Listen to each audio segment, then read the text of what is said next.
नमस्कार दोस्तों। और आप मेरे सामने जो देख रहे हैं आँख का पौधा, जी हाँ, और इसके बहुत सारे नाम हैं। वैसे इसको मदार भी कहते हैं और इसका एक जो बायोलॉजिकल नेम है कैलोट्रोपिस प्रोसेरा, या अंग्रेजी में इसको जॉइंट मिल्कवीड भी कहते हैं। दोस्तों, आजकल जो समस्या हमारे सामने मुंह पर खड़ी है वो है कोरोना। जी हाँ दोस्तों, कोरोना महामारी के इस संकट में हम जिन समस्याओं का सामना कर रहे हैं उनसे आप सभी अच्छी तरह से वाकिफ़ है। और जो कोरोना के जो मरीज़ हैं उनको सबको एक कॉमन प्रॉब्लम होती है, वो है अस्थमा या खांसी या ड्राई कफ। तो दोस्तों, बिल्कुल सही सुना आपने।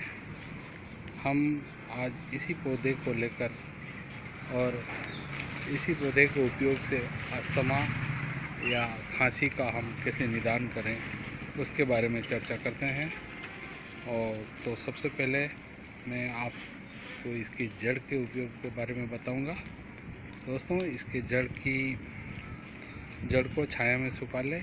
छाया में सुखाने के बाद उस जड़ को कंडों पर जलाएं। कंडों पर जलाने के बाद जो जड़ की राख बचती है उसको जड़ की राख को आधा ग्राम शहद के साथ मिलाएं और उसको प्रतिदिन रोगी को चटवाएं तो निश्चित रूप से अस्थमा और खांसी में फ़ायदा मिलेगा।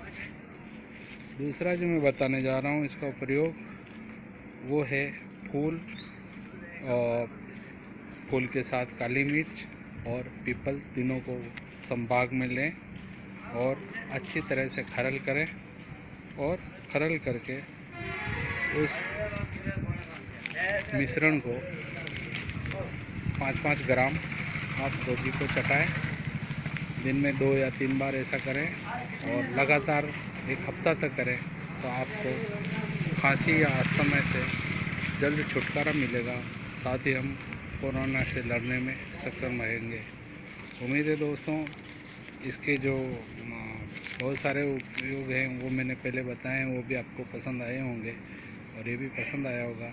मैं ये आज का योग इसीलिए विशेष रूप से आपके सामने लेकर आया हूँ कि हम कोरोना का मुकाबला कर सकें। तो दोस्तों, अस्थमा या खांसी में आप इसका ज़रूर उपयोग करके लाभ उठाएं। साथ ही अपने स्नेही मित्रों को बताएं जिससे कि हम कोरोना का मुकाबला करने में सक्षम हो सके। नमस्कार।